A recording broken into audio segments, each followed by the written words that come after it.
Israel में बड़ा डर बैठ गया है कि अगर ईरान का बस चला तो वो इस युद्ध से कभी बाहर नहीं निकल पाएगा।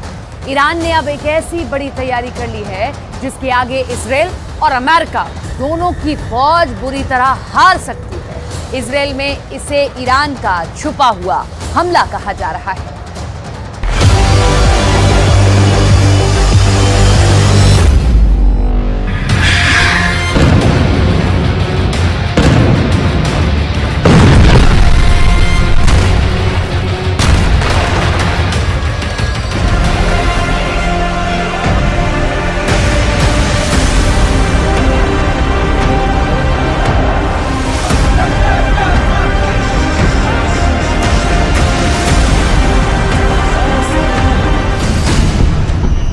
ईरान का ऐलान, इजरायल का विनाश शुरू।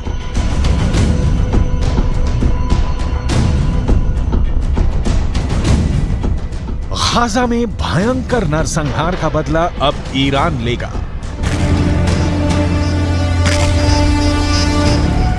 ईरान के सुप्रीम लीडर अली खामनेई ने ऐलान कर दिया है कि भले ही हमास और इजरायल के बीच सीज फायर हो गया हो, लेकिन ईरान गाजा में गिराए गए एक एक इजरायली बम का खूनी बदला जरूर लेगा। ईरान ने यहां तक धमकी दी है कि वो इजरायल और अमेरिका को किसी भी कीमत पर नहीं बख्शेगा और अब इजरायल पर भीषण हमले शुरू हो चुके हैं।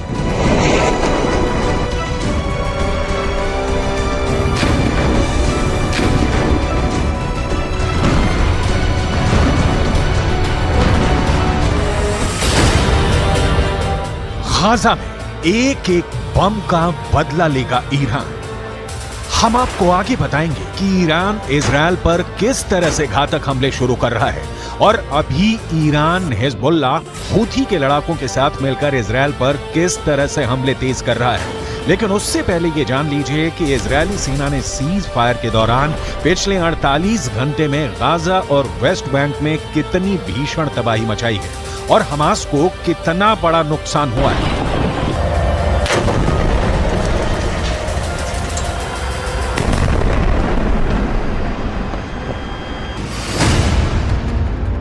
इजरायल सुरक्षा बलों यानी आईडीएफ ने दावा किया है कि पिछले 24 घंटे में हमास के नौसेना बल के कमांडर को उसने मार डाला है।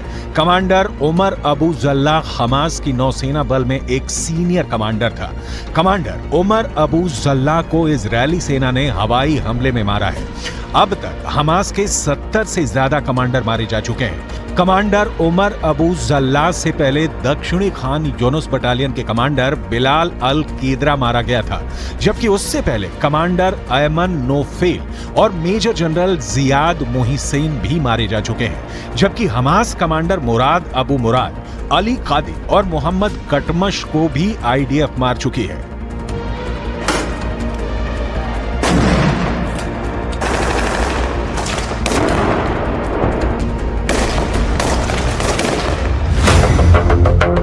इजरायल को नहीं बचा पाएगा सीज फायर। अब सवाल उठता है कि आखिर इजरायल के सामने ऐसी क्या मजबूरी हुई कि उसे हमास के साथ 4 दिन का सीज फायर करना पड़ा। ईरानी सेना के दावों के मुताबिक गाजा सिटी में इजरायली सेना को भी भारी नुकसान हुआ है। ईरान का यहां तक दावा है कि भले इजरायल अपने 70 सैनिकों के मरने का दावा करे, लेकिन हकीकत में इजरायल के 10 से 20 गुना सैनिक गाजा सिटी में सीधी जंग में मारे जा चुके हैं। इसीलिए ईरान के सुप्रीम लीडर अली खामनेई 4 दिन के सीज फायर शुरू होने के साथ ही ऐलान कर दिया था कि गाजा में गिराए गए एक एक इजरायली बम का बदला लिया जाएगा। इसी को लेकर ईरान की राजधानी तेहरान में ईरान सैनिक और लड़ाकों ने जबरदस्त प्रदर्शन किया है, जिसमें इजरायल को नक्शे से मिटाने की कस्में खाई गई हैं। तेहरान में हुए प्रदर्शन की तस्वीरों में साफ देखा जा सकता है कि जबरदस्त नारों के बीच इजरायल को मिटाने की कस्में खाई जा रही हैं।